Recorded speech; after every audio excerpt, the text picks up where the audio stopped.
স্বৈরাচার হাসিনার সমর্থকদের তাড়িয়ে দিয়েছে পুলিশ। অনুষ্ঠান চলার সময় সেখানকার আওয়ামী সমর্থকরা অনুষ্ঠান ভণ্ডুল করতে গেলে আয়োজকরা পুলিশের সাহায্য চান।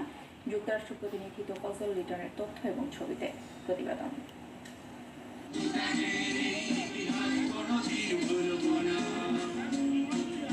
যুক্তরাষ্ট্রে রবিবার সাপ্তাহিক ছুটির দিনে নিউ ইয়র্কের জ্যাকসন হাইটস এলাকায় আয়োজন করা হয় জুলাই গণঅভ্যুত্থানের প্রতিষ্ঠা বার্ষিকীর অনুষ্ঠান। অভ্যুত্থানের ছবি দিয়ে সাজানো চত্বরে কবি জহুরুল হক স্মৃতিচারণ করেন স্বৈরাচার তাড়ানো আন্দোলনের দিনগুলোর। জুলাইয়ের আকাঙ্ক্ষাটা আমাদের ভালো করে বুঝতে হবে। আমরা একটি বৈষম্যহীন বাংলাদেশ রচনা করতে চেয়েছি, যেই বাংলাদেশে আপনার সন্তান, আমার সন্তান, একজন শ্রমিকের সন্তান, একজন রিক্সাওয়ালার সন্তান প্রধানমন্ত্রী হতে পারবে। সেই রকম একটা বাংলাদেশ আমরা নির্মাণ করার স্বপ্ন দেখেছি, একটা বৈষম্যহীন বাংলাদেশ নির্মাণ করতে চেয়েছি।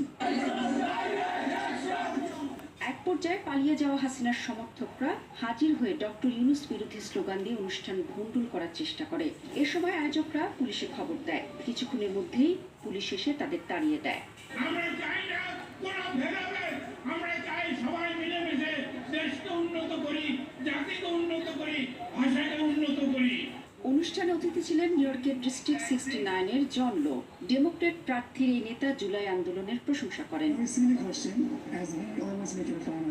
স্বৈরাচার বিরোধী আন্দোলনের চেতনাকে সমুন্নত রাখার আহ্বান জানান সবাই। এ সময় লং আইল্যান্ড বিশ্ববিদ্যালয়ের অধ্যাপক ডক্টর শওকত আলী জুলাই যোদ্ধার মাধ্যমেই দেশ করার আহ্বান জানান। এবার 24শে জুলাই আমরা হারাতে চাই না এবং আমরা হারাতে দেব না, কারণ আমাদের সাথে আমাদের ছোট ইয়ং মা বোন বিশ্ববিদ্যালয়ের ছাত্রছাত্রী রয়েছে, ইয়ং জেনারেশন রয়ে গেছে।